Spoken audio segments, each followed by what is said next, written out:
Italy is home to some of the most iconic stadiums in world football, but behind these historic walls lies a pressing issue that has plagued Italian football for decades: Italian bureaucracy. Any Italians watching will know how notoriously convoluted getting stuff done in Italy is. It takes a miracle just to get my passport renewed. Yet for most Italian clubs, it's close to impossible to get the much needed renovations to their stadiums. In the past 2 decades, many of these legendary stadiums have seen better days, and unlike their European counterparts, the vast majority of Serie A clubs do not own their stadiums. Instead, they are owned by local municipalities who built many of these stadiums in the early 1900s, not building them specifically for football, but for the community as a whole. This explains why most stadiums have running tracks, and it's also why many Italian clubs share a stadium. Following the explosion of football as a financial giant, this setup of clubs not having ownership of their stadium has led to numerous complications and stunted growth. The 1990s saw Italy face significant public debt problems, with the debt to GDP ratio reaching 123% of GDP in 1994, which made any spending on stadium renovations take a drastic hit, and this was at the peak of Serie A.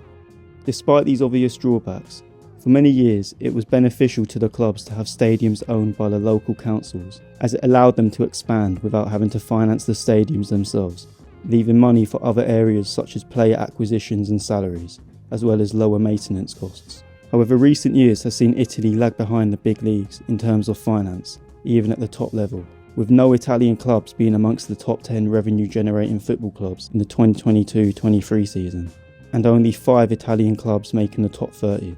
The problem is that clubs cannot maximise their matchday revenues, which they could achieve by developing their hospitality suites, where an increasing proportion of matchday revenue now comes from in the top leagues.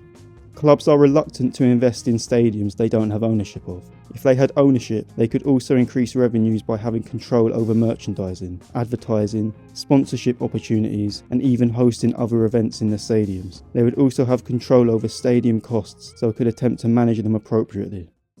If clubs wanted to purchase their stadiums from the local municipalities, the notorious Italian bureaucracy attempts to put a stop to it, making it extremely difficult. This isn't even mentioning that the local councils have a financial incentive to keep the stadiums, as they would have a guaranteed and consistent cash flow. If clubs wanted to knock the stadiums down to build new ones, again, jurisdiction and bureaucracy make it extremely difficult, with lengthy and complicated approval processes.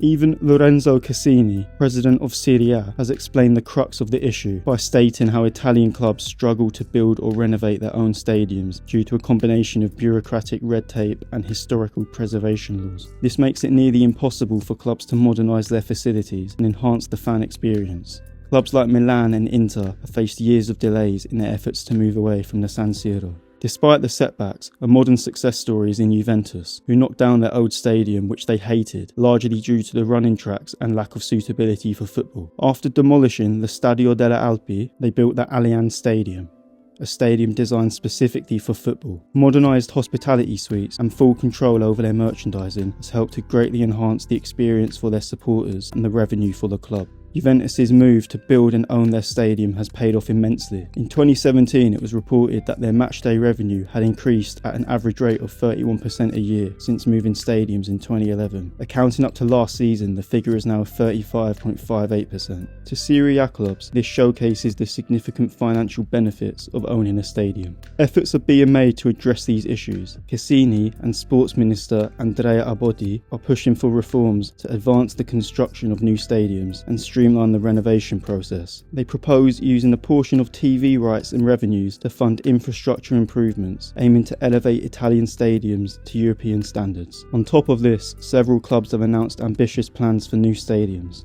Inter and AC Milan are planning separate 70,000-seater stadiums, and Roma aims to complete a new stadium in the Pietralata neighbourhood by 2027. However, these projects have obviously faced numerous delays and bureaucratic hurdles, casting doubt on their timely arrival. It has got to the point that for Italian football to thrive, clubs must break free from the constraints of municipal ownership and embrace the path of independence and modernisation. Italian football is at a crossroads. The rich history and passion of Serie A deserve modern arenas that reflect its storied legacy. As reforms take shape, the dream of owning state-of-the-art stadiums might soon become a reality, heralding a new era for Italian football. For Calcio.